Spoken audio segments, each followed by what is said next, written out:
it's time to sit back and relax with your favorite drink.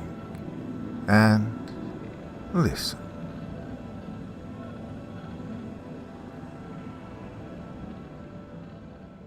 Manhunt. I'm already in the killer's house. Santa spoke fervently to his wife through a wireless headset, and he tried to keep his voice down.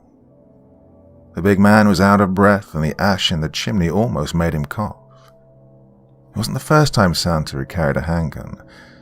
Holding the automatic pistol felt natural in his hand. When Santa felt his heavy boots touch the floor, he could still feel warmth emitting from the dark, abandoned fireplace. The darkness in the living room greeted Santa. It enveloped him and choked his eyes. "Oh, I can't see worth shit," Santa whispered to his wife through gritted teeth. He tried to be brave as he maneuvered through the darkness with his gun drawn like a U.S. Marine on a battlefield. "Jeez, Christmas is tomorrow.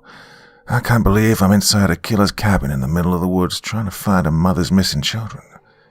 The life of a bounty hunter can be a bitch. I thought about letting the police handle this one, but I decided to take matters into my own hands." Santa fussed while speaking to his wife, but he didn't want to sound heartless, and he could only calm his nerves by quietly ranting and saying anything that came to his mind. "You spent weeks tracking this killer down. The police would only arrest him, but you're not the police, which means you're free to kill him. Well, I thank God every day that bounty hunting is your side job." Mrs. Claus's delicate voice caressed her husband's ear. "I was nervous. I didn't want you to do this either, but you insisted." Mrs. Claus gently nagged her husband. "I know that I insisted." Santa's rumbling voice broke past his whispering tone for a second. He immediately caught the slight bass in his voice before taking a cautious, deep breath. "I know, I insisted," Santa repeated himself through his whispering tone once again. He listened as his wife released an exasperated sigh. "I wasn't trying to upset you, darling. I just want you to be careful." Mrs. Claus tried to hide the stress in her wise and calming voice. She knew that her husband needed her support more than the loaded gun in his hand. Mrs. Claus thought about her husband's career as a Navy SEAL before he became Santa Claus. She knew that her husband could handle himself, and he was an expert martial artist. Mrs. Claus thought about the reason why her husband had to leave the military. She thought about that Syrian terrorist witch who cursed her husband after he'd ordered his soldiers to arrest her and take her children away. "You know, I can hear your thoughts sometimes," Santa whispered to his wife through a suppressed chuckle. He had different supernatural gifts that would manifest themselves from time to time, thanks to the Syrian witch's curse. One of those supernatural gifts was the ability to read minds. And Santa couldn't read thoughts all the time, but sometimes his gift would switch on and off like a radio. Santa knew his wife was thinking about his military past even through his phone's earpiece. "Yeah, I know you're thinking about what happened to me when I was a SEAL team commander. You're thinking about when your husband's name used to be Commander Tom Rollins. I used to be a normal soldier, husband and father. And then that sorceress bitch cursed me after my SEAL team shut down her terrorist operations in Latakia. I told my men to arrest her and take away her 2 boys. That's when she told me I'd be a bulky old man responsible for making millions of children happy every year for all eternity. I didn't mind making children happy every year, but I hate that I gained 60 pounds in a week and grew this damn itchy white beard that I can't get rid of no matter how many times I shave. There was no such thing as Santa Claus, till that witch turned me into this." Santa, a.k.a. Commander Rollins, spoke about his condition with a slight disdain toward his new body image. He gained weight, but he still had a muscular build, which gave him the appearance of a stocky WWE wrestler. "Oh, I didn't mean to make you think about what happened to you in Syria, darling. I didn't want you to think about the terrorist sorceress. I'm sorry." Mrs. Claus, whose actual name was Martha Rollins, had also fallen victim to the witch's curse. The witch cursed her and even her teenage daughter through her husband. The 15-year-old girl, Amanda, was an elf. Well, the child still looked like a healthy, beautiful teenage girl, but her ears pointed past her medium blonde hair. Martha gained weight, and she aged prematurely like her husband. Now, Martha was 41 years old, but she had the skin and grey hair of a 70-year-old. The odd part was that the woman still felt young, despite her elderly appearance. It was the same thing with her husband. He looked old, but his robust physique still helped him move like a young man. "You don't have to apologize, my dear," Commander Rollins continued, whispering to his wife. "I'm the one who should be sorry." The gun-toting Santa thought about the witch's curse and what it had done to his wife and daughter. "Oh, I didn't know that the witch's curse would affect our daughter. My poor darling's afraid to go to school because of her ears. I thought the curse would only affect me. I didn't know it would turn Amanda into an elf." The grief in Commander Rollins' whispering voice was more somber than the darkness in the living room. There was a brief silence between Commander Rollins and his wife. The only thing Commander Rollins could hear was the rippling sound of his red leather jacket shifting from his steady movements through the darkness. The white fur that decorated the collar of Santa's red leather jacket would get tangled in his long beard every time he'd turn his head. Santa also had a bulletproof vest beneath his jacket. As the minutes rolled past, the darkness became less potent to Santa's eyes. The commander could see the room's furniture. His heart jumped when he thought he saw a person standing near the cabin's window. It turned out to be a mannequin, which aroused more goosebumps on Santa's skin. He couldn't understand why there was a female mannequin standing near the window with its arms missing. Santa felt like the mannequin was watching him. He preferred the darkness to hide the plastic life-size figure from his eyes, as it had done a few minutes ago. Once the darkness lifted, Santa could see that a few shopping mall mannequins filled the living room. There were 4 female mannequins, and each of them was standing in every corner of the room, watching Santa's every move. "Are you still there, darling?" Mrs. Claus asked through her soft tone. She got concerned when her husband fell silent for 2 long minutes. "Yeah, I'm here," Santa replied to his wife with a subdued alarm in his voice. "This child-killing son of a bitch put shopping mall mannequins all around his living room. There's 4 mannequins in here, and they're all looking at me." Santa felt like he was a policeman giving his wife a description of 4 suspects. The commander continued. "There's a mannequin standing near the window.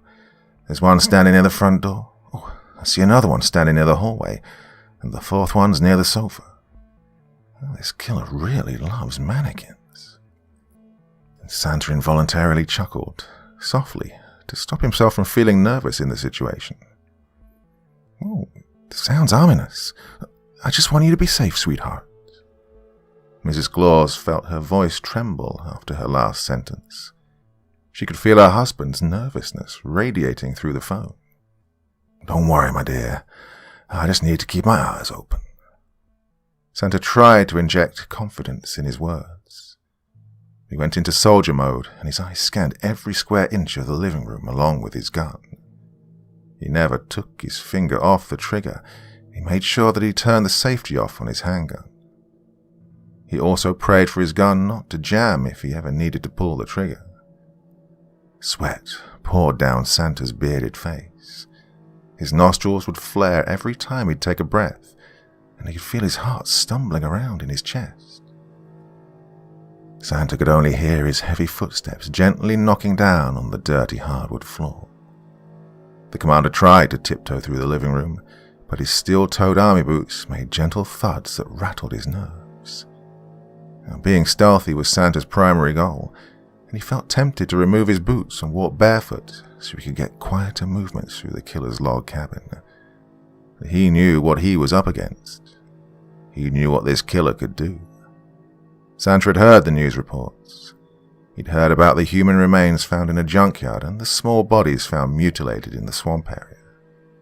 Santa heard about a 14-year-old boy who escaped from the killer, but he still ended up in the hospital because the killer had chopped off a few fingers on his left hand. The killer had also beaten the child up pretty bad. Now Santa was in this dark cabin, not knowing if he was being watched by the child killer. All he could do was keep his gun pointed steadily in front of him. He kept thinking about the horror movie, The Silence of the Lambs. He felt like FBI agent Clarice Starling when she first entered the killer's house and got swallowed up by the darkness. She couldn't see the killer, and she didn't know that the killer could see her through the darkness using night vision goggles. And this is how Santa now felt. He wanted to keep whispering to his wife to keep her from being worried about him, but he didn't want to lose his concentration and let his guard down. The log cabin creaked when an icy wind struck its foundation. When the cabin creaked, it caused the bulging muscles in Santa's arms to tighten. This was not how the commander had envisioned his night before Christmas. He didn't know he'd have to track down a killer instead of preparing to deliver toys to the homes of millions of little ones. Santa much preferred preparing his sleigh and making children happy, but he was in the fire now, and he couldn't back out. "Is that someone screaming, or is that the wind?" Mrs. Claus asked her husband, with the tremble still clear in her petite voice. "Oh, it's only the wind," Santa replied, while using his free hand to wipe the sweat from his brow. "Jeez, I can't stop sweating. What the hell's wrong with me? I'm too damn fat to be sweating like this." Santa swallowed hard while clutching his gun with both hands once again.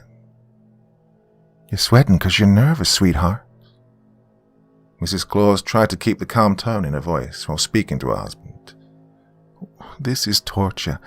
I wish you were home with me. I should have taught you how to doing this. I should have been more forceful." "Oh, don't blame yourself for your husband's actions." Santa spoke with insistence in every word. "This was your husband's mission. I feel like I'm doing the right thing. Remember, darling, before your husband was Santa Claus, he was a soldier. A soldier's job is to risk his life for others." Santa was so enraptured in whispering words to his wife, he didn't notice that one mannequin in the room was in a different position than before. Now Santa was approaching the cabin's hallway, and he stopped when he felt the air change direction behind him. Santa held his breath when he looked over his shoulder to see that the mannequin that stood near the cabin's front door had changed its position. The commander remembered seeing the mannequin standing by the door, but now it was standing closer, near the dark fireplace. Santa knew that he wasn't losing his mind, but it was still too dark for comfort, and Santa's eyes were now rummaging through this threatening darkness. "What's going on? Is everything okay?" Mrs. Claus could feel her breathing becoming shallow, and her ear kept reaching out for her husband's voice. "Yes, dear, everything's fine." Santa lied to his wife because he knew she'd go into hysterics if he told her that the mannequin standing near the front door had moved behind him. What Santa didn't understand was that his wife would become hysterical anyway. Santa's fears came to life, and he could feel eyes on him. The eyes locked on him through the darkness, and every time Santa would take a breath, he would feel those watchful eyes getting closer. "Why are you in my cabin, old man?" A young man's threateningly gentle voice crept up on Santa suddenly. The voice reached out of the darkness, grasping Santa on his shoulder. Santa unloaded his gun in the direction where the voice had projected at him. The gunfire lit up the living room like strobe lights in a nightclub. "God help me," Santa muttered beneath his panicked breath. He fired off 3 bullets, but he didn't know if the bullets had connected. "What's going on?" Mrs. Claus shrieked after she heard the gunshots. Her voice reverberated out of Santa's smartphone earpiece. Before Santa could answer his wife, a hard blow to the back of his skull knocked him to the floor. Santa couldn't see what had struck him from behind. He could hear his wife screaming, but from a distance. When the killer struck Santa from the back, he'd knocked his earpiece out, sending it skating across the dusty hardwood floor. A loud thud echoed throughout the cabin when Santa landed on the floor. He tried to brace his fall using his hands, but he'd fallen too quickly and landed on his chest instead, causing the living room floor to vibrate. Well, the killer may have landed the first blow, but beating up Santa wouldn't be that easy. Surprise then caught the killer when Santa leaped up from the floor, tackling him within a second. He thought he'd have time to land another punch, and he couldn't understand how a big man like Santa could jump from the floor at such rapid speed. Now Santa bear-hugged this child killer. After wrapping his massive arms around the criminal's arms and waist, he lifted the man's body into the air before throwing the killer down on the floor with lethal precision. Another loud thud echoed throughout the cabin. Santa found out that the man he was wrestling with was shirtless. Knowing that he was fighting a man who had no shirt on unnerved Santa a little. Santa could tell that this killer was a young man in the prime of his life. He could feel how sturdy the killer's physique was. While tussling with the killer, he could feel the young man's slender muscles rippling and flexing beneath his icy cold skin. A street brawl broke out between the man and Santa in the darkness of the living room. Santa used his martial arts skills to see if he could incapacitate the serial killer. Well, he found out soon enough that the killer also knew martial arts. This was not good. Now Santa had to fight a child killer who was also skilled in jiu-jitsu. How could this young man be skilled in jiu-jitsu? Is he ex-military? These thoughts speeded through Santa's mind faster than the punches he was delivering to the child killer's jaw.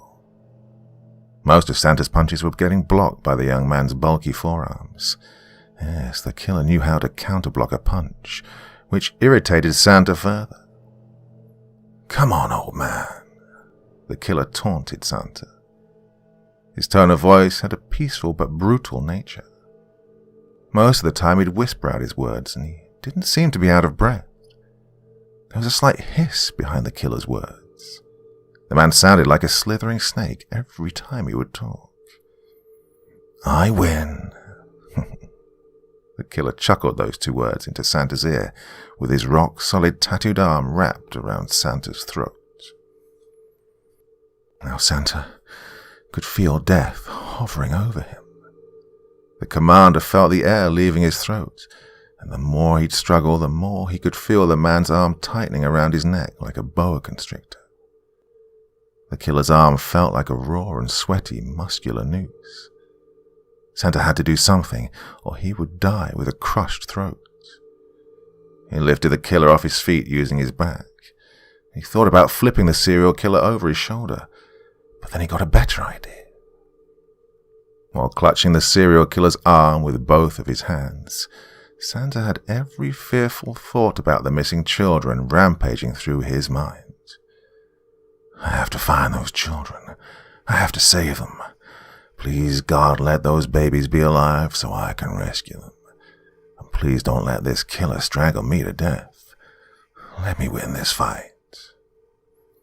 These were the thoughts that pummeled Santa's mind.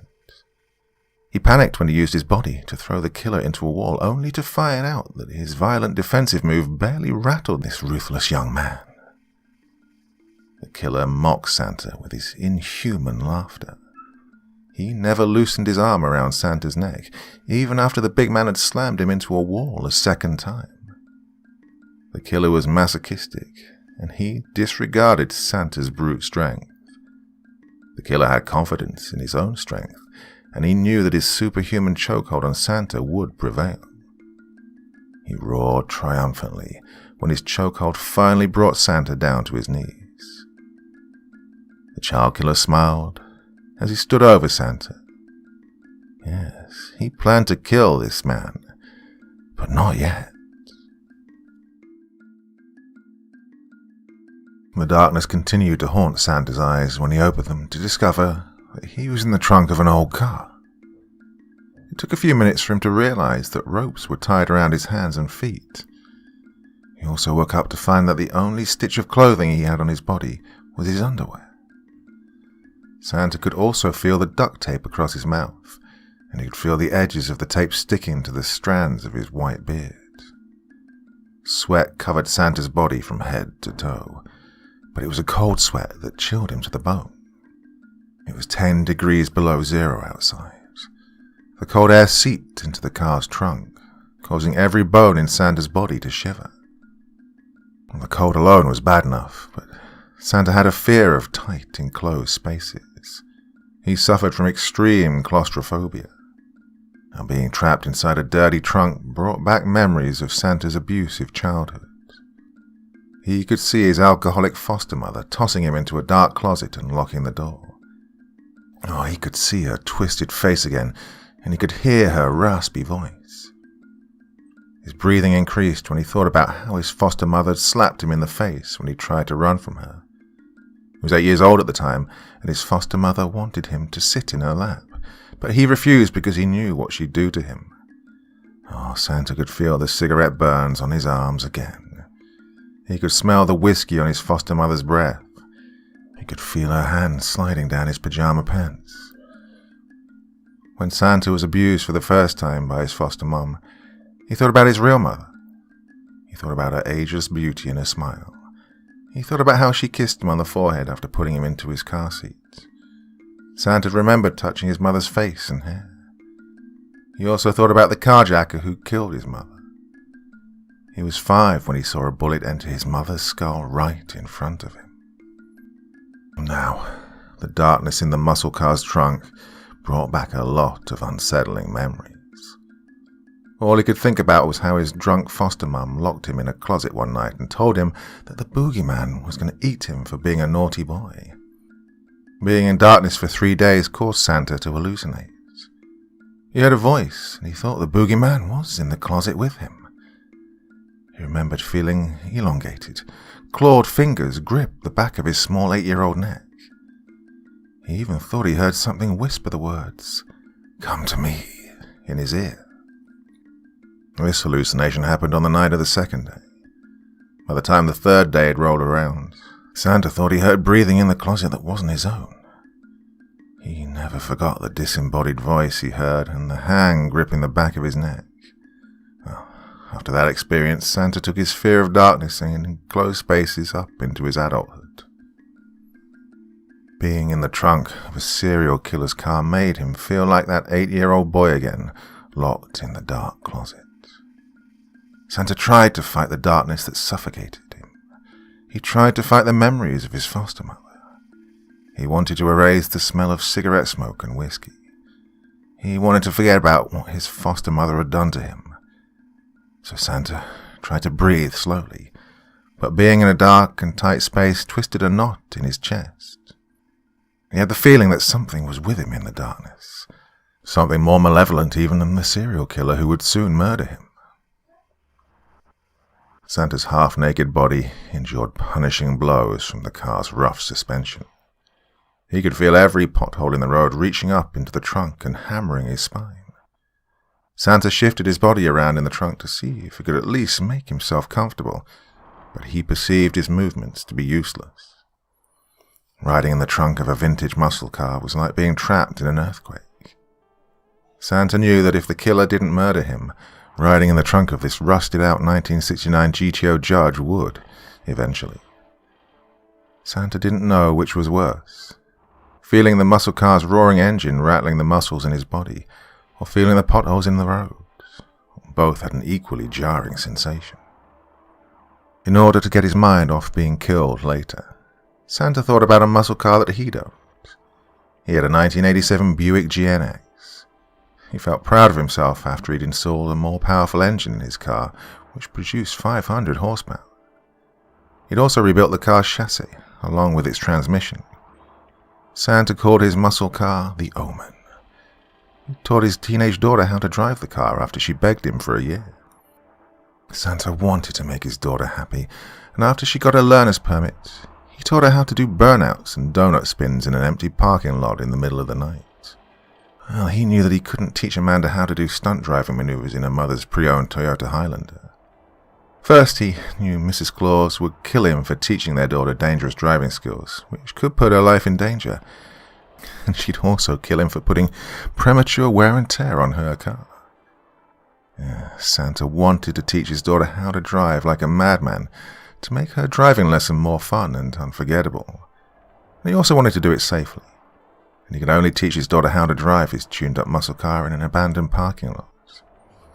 And he also told Amanda not to tell her mother what they did, because he feared punishment from Mrs. Claus. Santa thought about the fun he'd had with his daughter, and how she enjoyed revving the powerful engine in her father's car. He also thought about how his daughter enjoyed blasting her rap music while doing her burnout maneuvers. He thought about how he took his baby to a drive-in theater to watch a classic horror movie after her insane driving lesson, and Santa remembered how his daughter couldn't finish eating her hot dog because she was too busy laughing at the mustard and pickle relish in her father's beard. Teardrops arrested Santa's eyes when a voice in his head told him he would never see his daughter's face again. Oh, he wanted to be strong, but he reflected on how the killer easily overpowered him inside the cabin. The killer had won the fight using a single chokehold, and Santa didn't even want to imagine what the killer would do to him once he removed him from the trunk of this car. He could feel an insect crawling across his hairy, bare leg, but he was crying so hard that he paid no attention to this cockroach. The commander used his tight hands to clean away the tears that washed his face. He felt a few teardrops drip into his long, frizzy beard. Oh, there was nothing worse than having a wet beard on a cold winter's night. It was so cold in the trunk that Santa thought his salty teardrops would turn into ice on his cheeks. He could feel his heart palpitating, and the blood in his veins went cold when he felt the killer's car come to a grinding halt. The muscle car's rusted brakes released a nasty squeal that pierced Santa's ears. "Be strong. Stop crying. You'll see your daughter and wife again. You're a soldier. You can rescue those children. Come on, find the killer's weakness," Santa told himself, trying to bring comfort and encouragement to his soul with positive thinking. Santa had used positive thinking to help him while in military combat. He would always find the upside while in a deadly situation. He would also try and find a weakness in his enemy. In war, every enemy has a weakness. Now, Santa's mission was to find a weakness in this child killer. He couldn't defeat the crazed young man physically while battling him in the living room, but he wondered if he could defeat his opponent psychologically. Santa kept thinking about how he could defeat this killer, even with a loaded gun aimed down at his face. Well, it seemed like Santa had lost track of time. One minute he was in a grimy trunk, and the next he found himself chained to a warehouse floor while sitting in a metal folding chair. Santa's head was throbbing, and he didn't remember the killer knocking him out again after yanking him out of the trunk. Santa would soon remember being struck across the head once his headache subsided. The warehouse was dark, just like the trunk and the killer's cabin. Jeez, why so much darkness? This question arose in Santa's mind. He was sick of seeing darkness. His teary red eyes craved for some form of light, and he didn't care if the light was man-made or God-given. Well, it took a few minutes, but God answered Santa's prayer. The warehouse's lights exploded when they came on, and they had the same intense luminosity as football stadium lights. Santa even had to shut his eyes for a minute after the warehouse's light struck him, stinging his eyes. He heard crying in front of him. It sounded like children crying. A hopefulness filled Santa's spirit when he heard the whimpers. Yeah, it had to be the 9-year-old girl and her 5-year-old brother who'd gone missing a few days ago. "It's okay. I'm here," Santa called out to the girl and her little brother, with his eyes still squinting through the light. He felt more hopeful after finding out he had no duct tape on his lips and could speak freely. "That man's gonna kill us," Santa heard one of the children say through her gasping. He knew it was the voice of the little girl. "No one's gonna kill you, honey, I promise." Santa finally opened his eyes as he spoke to the girl. And when his eyes finally adjusted to the light, he got a better look at the children's faces. They looked like they were Cuban American. The girl had the face of a beauty pageant queen, Her small pink lips complemented her adorable, slender nose. Her doll-like, coffee-brown eyes were beautifully bright. Her wavy, raven-black hair flowed past her shoulders, and a white flower decorated the corner of her hair. Her flawless skin matched the color of her eyes, and the little girl's white floral dress still looked lovely, even though it was dirty and had tiny bloodstains on it. The girl's little brother was equally adorable. He had on his white slacks and a plaid, blue short-sleeved button-down shirt. Enrique and his sister Selena were barefoot and blood-stained their little feet. Enrique had his sister's lips, but his nose was a little wider. His curly hair had a reddish-brown tone, and it looked freshly cut. The little boy's eyes were blooming bright, but he had a fresh bruise beneath his right eye. Santa's heart collapsed when he saw the bruise. He also noticed that Selena's left hand was bleeding and that her pinky finger had been severed. Seeing this made Santa sick to his stomach. Tears arose, but Santa restrained himself. He had to be strong for Enrique and Selena, and showing tears in front of them would terrify them even more. "What's your name, honey?" Santa presented his question to the girl. "My name is Selena Dominguez," the girl replied through her timid, trembling voice. "What's your name, little man?" Santa asked the girl's little brother through a smile. "My name's Enrique." The little boy mumbled out his name while sniffling and swallowing some of his tears.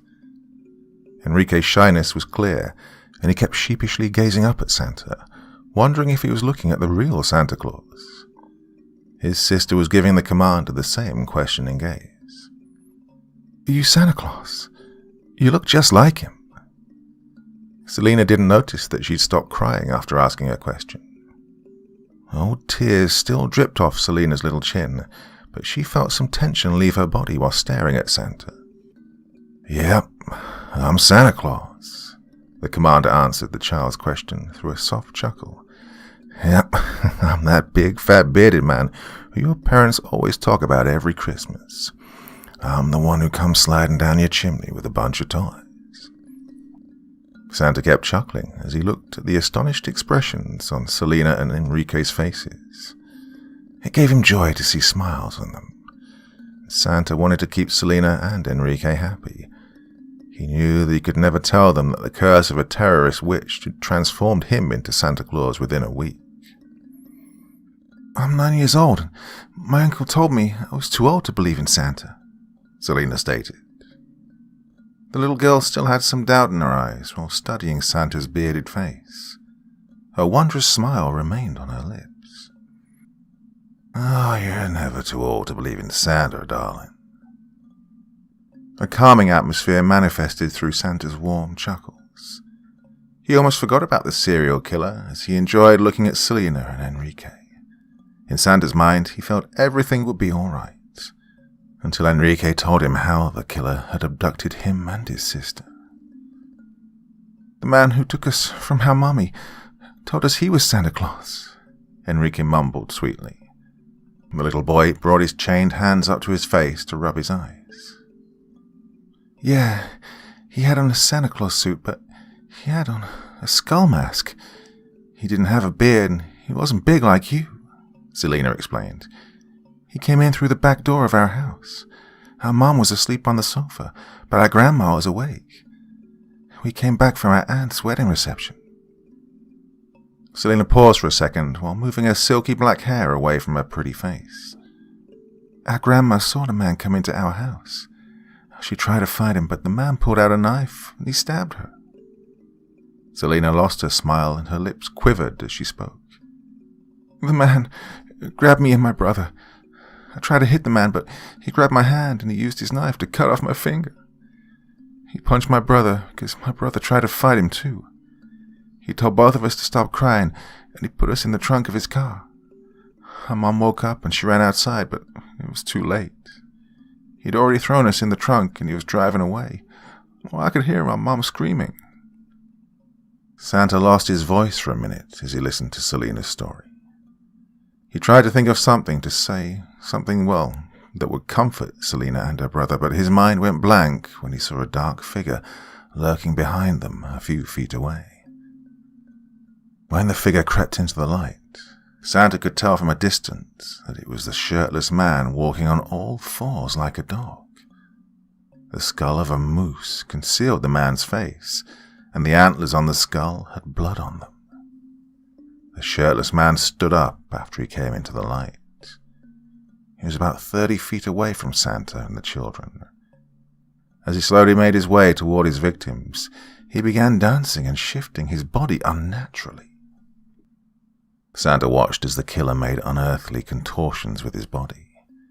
He watched as the man walked backward while twisting his head all the way round. He then watched as the killer bent the bones in his arms. Oh, Santa watched as the shirtless man contorted his spine and his shoulder blades.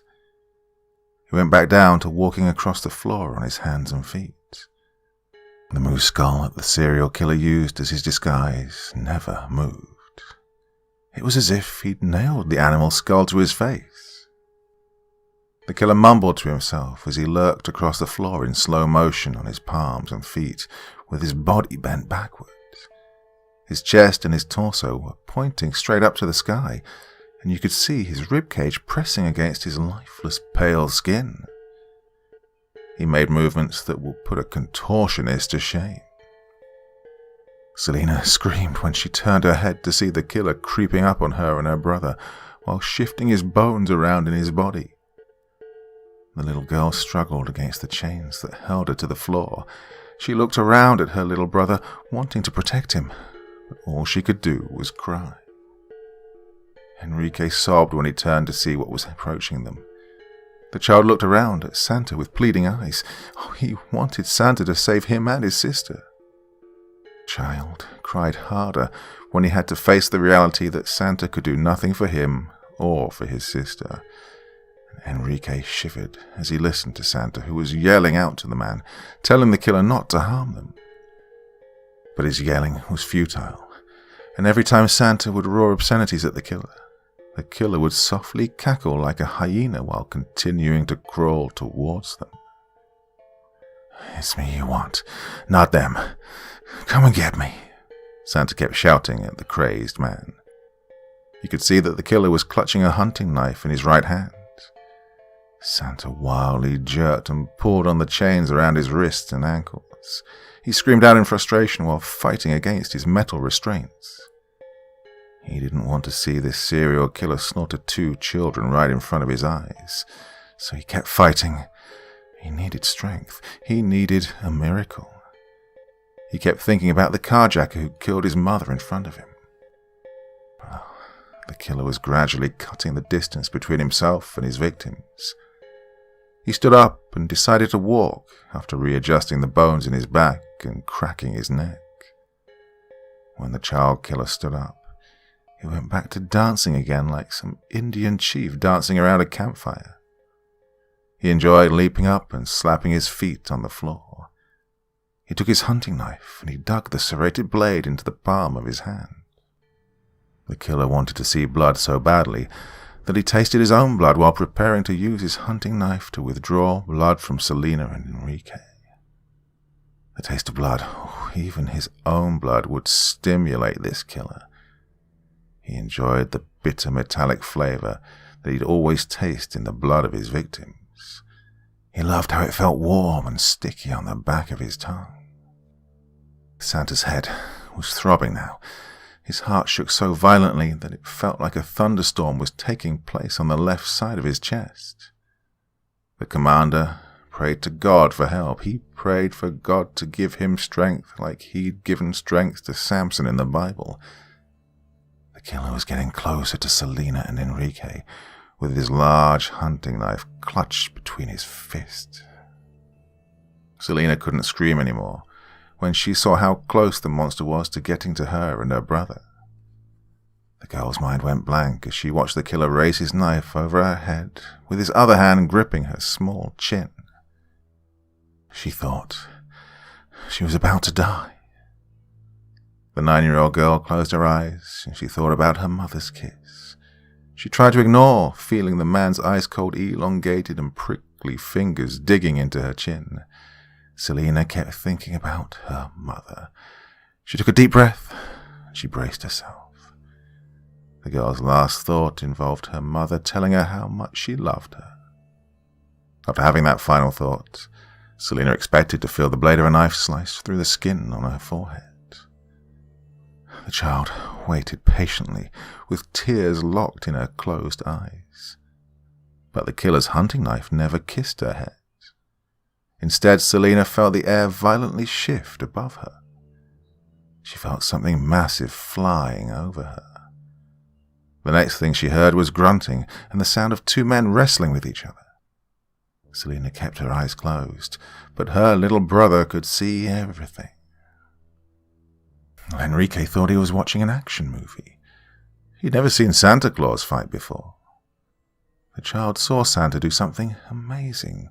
He watched as he ripped apart the steel chains on his wrists and ankles. He watched as Santa stood up from the chair like a giant tree rising out of the ground. He watched as Santa leaped over his sister's head, tackling the serial killer like an NFL linebacker. Enrique was getting a front row seat to the action. The little boy would cringe every time Santa would hammer the serial killer with his fists. Santa went berserk on this child killer. He felt like something mightier than him was possessing his body. This wasn't the same street brawl he'd had with the killer in the living room. Santa had felt powerless inside the killer's cabin, but his second confrontation with the crazed young man brought forth a devastating wrath within Santa's soul, and he used every part of his body as a weapon. He used his hands, his feet, his elbows, his knees, and even his head. Santa didn't care that he had an open, bloody cut on his forehead from butting the killer in his face, and he didn't care about using the heel of his foot to break the killer's leg. He didn't mind using his fist to break the man's nose and his jaw, and he ignored the pain from his knuckles coming into contact with the killer's animal skull mask. At first, Santa was the king of the fight.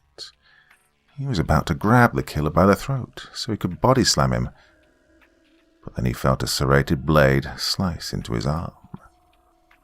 He jumped back while wincing and grabbed his left arm. He looked down to see blood leaking out of his bicep muscle. Santa battled the pain and he swung the back of his fist at the killer's face, momentarily knocking the knife-wielding madman to the floor. The killer didn't stay down for long, and amazingly he used his broken leg to knock Santa's feet from beneath him. Santa hit the ground hard and the back of his skull smacked the floor. He almost lost consciousness, and his eyes widened when he saw the tip of a knife getting ready to plunge down on his bearded face. Like a lightning bolt, he reached up and caught the killer's hand. He used all his strength and both of his hands to prevent the serial killer from bringing this hunting knife down on his face. Santa was now arm wrestling with a homicidal maniac while flat on his back. He could feel the muscles in both of his arms burning and straining from trying to hold back the criminal's hunting knife. Something wasn't right. Santa just couldn't understand how the killer could be so strong. He felt like a weightlifter who was trying to bench press 500 pounds. The killer had a muscular, slender build. Santa was more robust. He'd felt stronger than the killer a few minutes ago, but his uncanny strength departed from him after the killer sliced into his bicep. Santa knew he had to win for the sake of Selina and Enrique. He briefly glanced over at them when he heard them screaming out to him. While Santa swallowed hard when he felt his arms losing power, he saw the knife's blade edging closer to his eyes. He tried to shut out his fear of dying. He had to fight. Since he was half naked, wearing only his boxer briefs, he could see every muscle in his arms and legs twitching and flexing beneath his sweaty skin. He looked at the tattoo of his wife's name on his left shoulder, and he could hear Mrs. Claus yelling at him, telling him to fight for the children. It was agony, but Santa kept his grip on that killer's hand. He jabbed the serial killer in his jaw a few times, hoping it would force him to let go of his knife. Santa thought it was over for him when he tried to punch the killer in the face again, but ended up losing his grip on the man's wrist. The knife came down, but it missed Santa's head, striking the ground. The killer grunted in aggravation as he brought his knife back up to land another stabbing blow, and it enraged him after Santa dodged the blade of his knife again. Time slowed down when Santa heard something crash into the warehouse, releasing a thunderclap that shook the floor. Glass and debris landed a few feet away from him and the killer. It took no time for Santa to recognize Mrs. Claus's car. He couldn't believe that he was seeing his wife's silver Toyota Highlander breaking through the warehouse's wall with its engine revving. Santa saw his wife's car as a 2-ton hybrid-powered mechanical bull that had broken through the building's wall. When he heard rap music booming out of his wife's car, he smiled, remembering that his wife loved hip-hop just as much as his daughter. It gave Santa hope to hear Eminem and Dr. Dre echoing out of his wife's car. It was sweet music to his ears. The SUV came to a dead stop amongst the rubble. Mrs. Claus emerged from her SUV holding a Remington 12-gauge shotgun. She still had on her nightgown and her house slippers. Without hesitation or thought, she aimed her shotgun at the shirtless serial killer who still had her husband pinned to the floor. She pulled the trigger faster than an FBI sniper. Her long, flowing white hair looked like silver clouds in the sunlight, and it wavered past her shoulders when she detonated her shotgun. She lost one of her candy cane earrings when the shotgun exploded. Her slender, beautiful, grandmotherly face displayed a cutthroat determination. Mrs. Claus didn't care about the damage she did to her car. She didn't care about her bare feet stepping on broken glass. She only cared about saving the children and her husband. There was nothing left at the killer's head. The shotgun blast had obliterated the top half of his skull, and only his left cheekbone and jawline remained intact.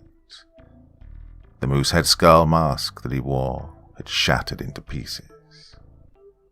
After she'd executed the killer, Santa watched as Mrs. Claus ran towards Selena and Enrique. He watched her amazingly use a hairpin to unlock the chains on their wrists and ankles. Santa knew his tears would come when he saw Selena and Enrique hug Mrs. Claus while crying in her arms.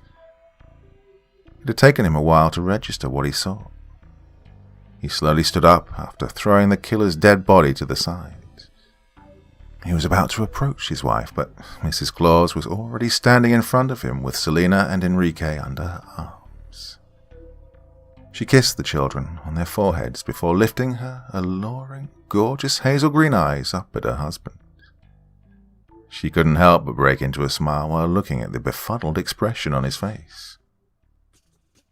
"How on earth did you find me?" Santa asked his wife. He gazed down at Selena and Enrique when the children reached out to hug him. Santa embraced the children and his wife. He waited for an answer that would explain his wife's incredibly heroic actions. "Our daughter helped me find you," Mrs. Claus whispered into her husband's ear. She gently placed her delicate fingers on a metal stud earring that was pierced into her husband's right ear. "Amanda's a smart kid and she's a tech wizard. Our baby put a tracking device in your earring and I used her phone to find your location." Mrs. Claus then pulled out her daughter's phone. All those high school science projects paid off." Mrs. Claus ended her sentence with a slight giggle. She reached up to touch her husband's face, and she was happy to see him alive and well. Mrs. Claus saw what the killer did to her husband's arm. All that mattered to her was shooting the killer before he could stab her husband. "So, let me get this straight. You mean to tell me my little girl put a tracking device in my earring?" Santa repeated his wife's words through his question while reaching up to touch his pierced ear. "I knew Amanda was up to something when I couldn't find my earring last week." Santa chuckled out his words as he gazed down into his wife's eyes. He glanced at his daughter's phone for a minute in disbelief. After kissing Mrs. Claus, Santa brought his affectionate gaze down to Selena and Enrique. He caressed the faces of the children while thinking about how his wife and his daughter had helped him. And Santa smiled from ear to ear, knowing that Selena, her little brother, and millions of other children across the world were going to have a joyous Christmas, all because of his daughter's tracking device. Oh, and his wife's shotgun.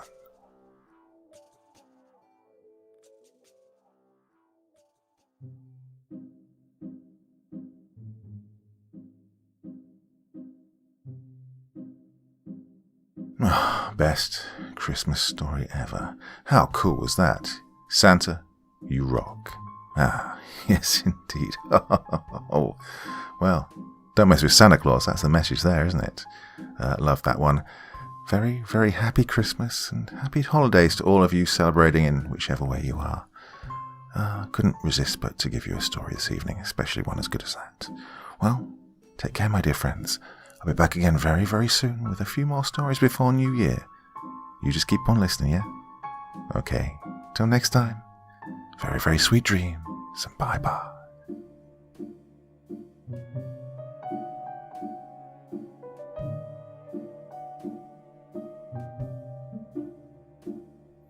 Thank you so much for taking the time to listen to this story today. It really means a lot to me and to the author of the story, of course. Well, if you want to know more about me, I'm pretty much everywhere on social media. You can find me on Facebook, Twitter, Instagram. You can download my music on SoundCloud. I've got a Patreon if you feel like. Throw me $1 or $2. Very much appreciated. And of course, on Reddit, I have a place where you can leave stories if you want me to read one that you've written. Well, hoping to see you all again very soon. Till then, sweet dreams, and bye-bye.